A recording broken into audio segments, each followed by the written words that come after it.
All right, Bill, here's my thoughts on a 6-4 win over the Boston Bruins for the Toronto Maple Leafs. I will say this was probably the most enjoyable game I've watched in about a month, minus the second period. I thought the second period went into a bit of a lull. Both teams not really going for the puck, but other than that, it was a fantastic game to watch. The return of Austin Matthews, where I keep hearing the Leafs play so much better with Austin Matthews. No, they don't. As you can see by tonight, Austin Matthews, I don't know how much ice time he had. I didn't think it was a lot. He was taking a lot of short shifts. Matthews played 17 minutes and 32 seconds tonight. It wasn't a lot. But he was definitely effective and a welcome back to the lineup. And we'll get into the game. The first goal, again, just a great... I know Matthews didn't get an assist on the goal. And we'll talk about the nights for Knies and Marner. Pretty good nights. And Matthews as well. But again, good forechecking around the boards. But this is what I love about Austin Matthews, is the way he can pick up a stick. Just gets there and lifts the stick at the proper time. And Marner, who had a hell of a game, passes it over to Jake. Bobby or McKay, Pat's the first one of the season. The offensive juggernaut that is Jake McKay puts one home. I think that's the first defensive or goal by a defenseman in over a month for the Leafs. It was a hell of a shot. And it's 1-0. And I thought at that point the Leafs were playing decent. Bruins were playing pretty good. It was a good game. I enjoyed the first period. There was nothing about the first period. I was locked into the game. I thought it was an enjoyable watch. And then the second period started, and the second period was not like the first period for sure. And in the second period, the Leafs got a goal. But let me just... Well, we'll get into a little bit of my thoughts in just a second. But again, it was a little bit of a forecheck, a little bit of a panic move. Knies was on a guy. Marner was on a guy. He fires it around the boards. Matthews lets it rip. Now, Knies looked like he might have got high-sticked without a call by, I think it was Zadorov or whatever, the big tall guy, Zadorov. And instead of sitting there looking at the ref, he went right to the net. And what a tip. Tipped, and Swayman was sleeping. We'll get into that, you Boston Bruins fans that made fun of our contracts. I'm going to make fun of one of yours in just 1 second. But, hell of a tip by Matthew Knies. Swayman went to sleep, went over shoulder, because it was the slowest tip I've seen in quite a while. That went in, but it's still hell of a tip. And that's Knies first. He'll have more. And made it 2-0. And then shortly after that, now usually the Leafs, when they score a goal, now that line, Matthews was on the ice for like 10 seconds. He just got on the shift, fires it at the net, and Knies tips it in. Leave the line on there, Chief Craig Strongbow. But no, you went with Johnny T and Nylander. Let me explain something to you about reading a game. I read in the first period that Johnny T was slower than molasses and was going to get used tonight. Nylander wasn't going to play tonight. He's had some nights off. He's up there with the nights off. That was a night off tonight.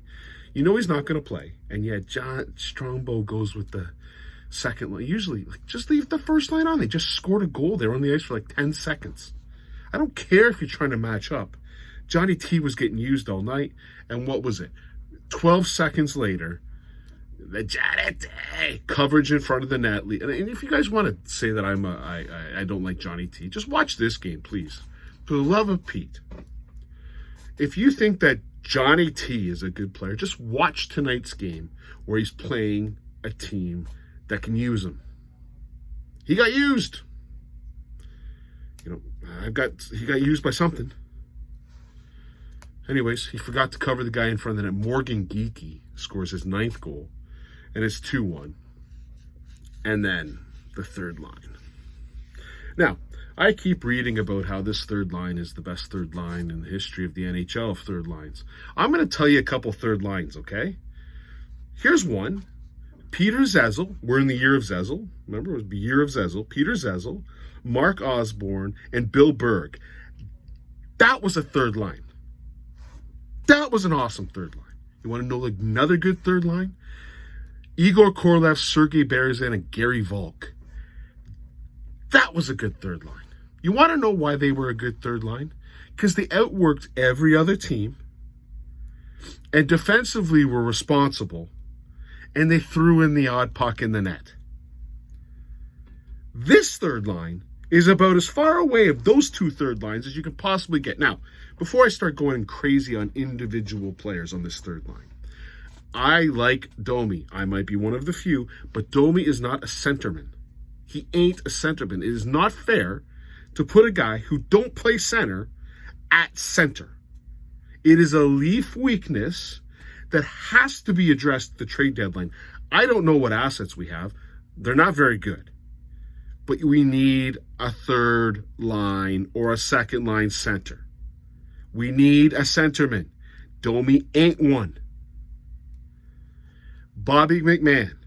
Now, some of you are saying, oh, Bill, but he's been +7 and the best defensive forward. Well, Matthew Knies beat his plus-minus today in one game. Okay?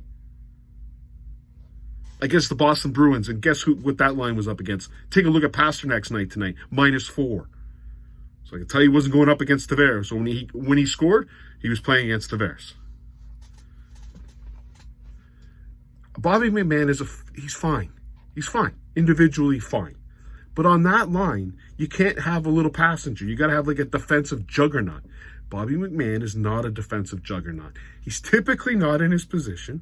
I don't know what defensive zone coverage they're teaching them, but watch this line in the defensive zone. When they get they're great in the offensive zone, but they're disgusting to watch in the defensive zone. And then you got Nick Robertson, who's not an NHL player. He's not. Yeah, okay, they're going to show one of his great plays today. I don't care. He's not an NHL player.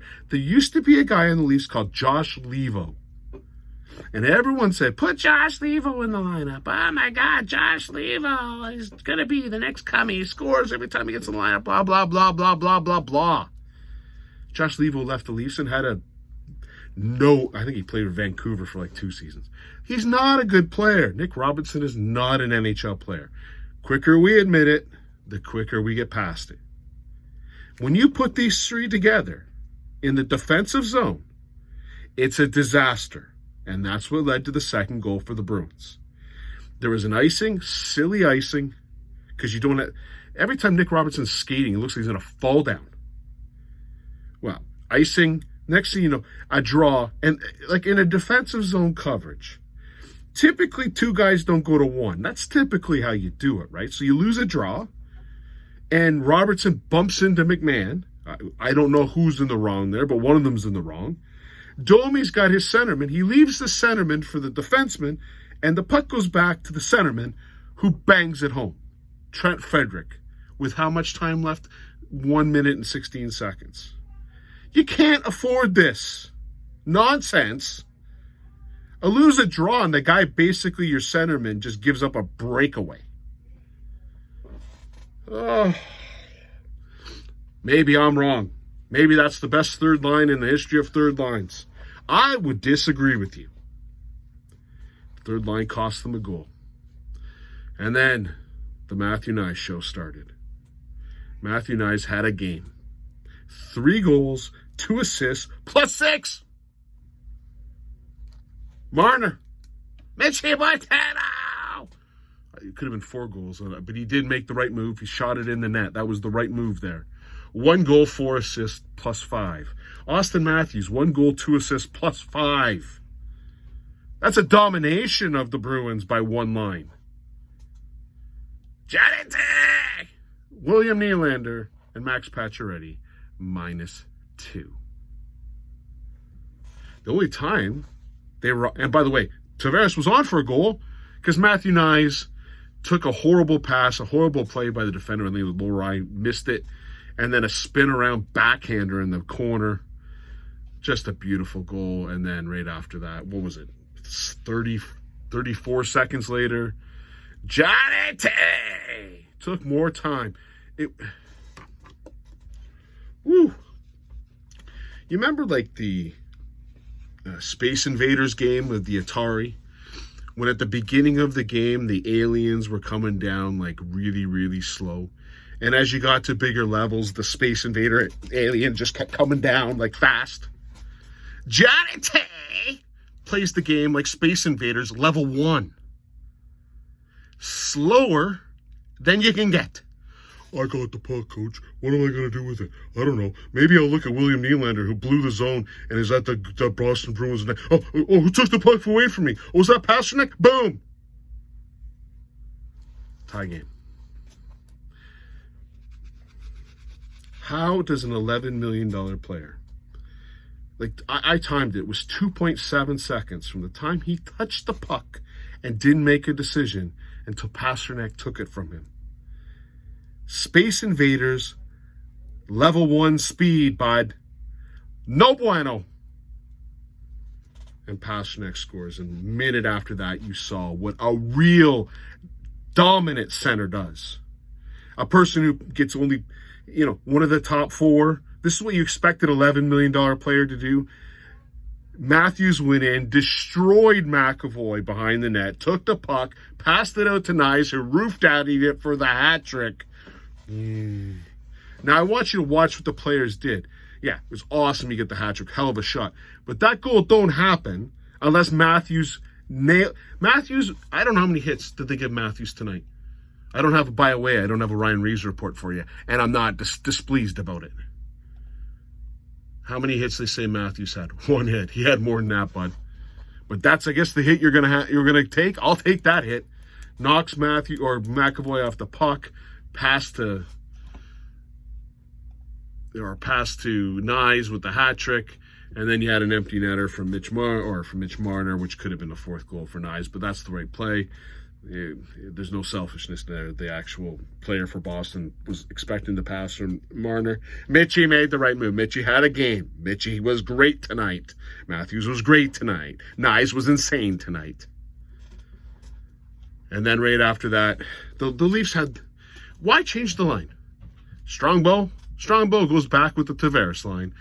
And 25 seconds after that goal, Pasternak puts another one in the net. You want to know why Pasternak got 2 goals tonight? Because he was up against Johnny T when it happened. Lost draw, all over the place. Nylander overskates his player over to Pasternak. Boom, 5-4. Let's see what we're going to do. And I thought, if you leave Tavares on the ice, you moron, Strongbow, I'm going to personally try to go through the TV and get you. But no, he makes the right move. He puts the Matthews line out, and Austin Matthews, again, empty netter goal, works his ass off for an empty netter goal. I'm kind of sick of seeing. Anyway, at the end of the day, 6-4 Leafs. Now, for you Bruins fans, I'm going to leave you with something, right? You're Swayman, nice contract. You were the team that always gets the hometown discount, right? You had the Marchands and Pasternaks. They always take your hometown discount. I'm going to tell you something about a hometown discount. How about Joseph Woll? Joseph Woll, who was by far a better goalie than Swayman this year. We would all agree. Woll made some great saves tonight. He wasn't fantastic tonight. He's getting a little bit overworked. We're starting to see that. But he wasn't bad. He made some fantastic saves. What fantastic save did Swayman make? Anyone let me know? Jeremy Swayman, $8.25 million until 2032. 8.25. Would you like to know what Joseph Woll makes this year? 766,000 this year. And then he's going to be 3.66 for the next 3 years. Contract-wise, Joseph Woll, not a bad deal. Hey there, Bruins. You take your 8.25, shove it where the sun don't shine, because you're not going to like that contract. Woll's a better goalie. Showed it tonight, too. Anyways, big win. I'm going to be at the Leafs game tomorrow against the Flyers. So I'm going to be live to watch this game. My video will be late. But I'm excited to go to the game. I'm going with a couple buddies, and I think one guy's son is going to his first game, so hopefully I don't ruin it for him. Anyways, cheers.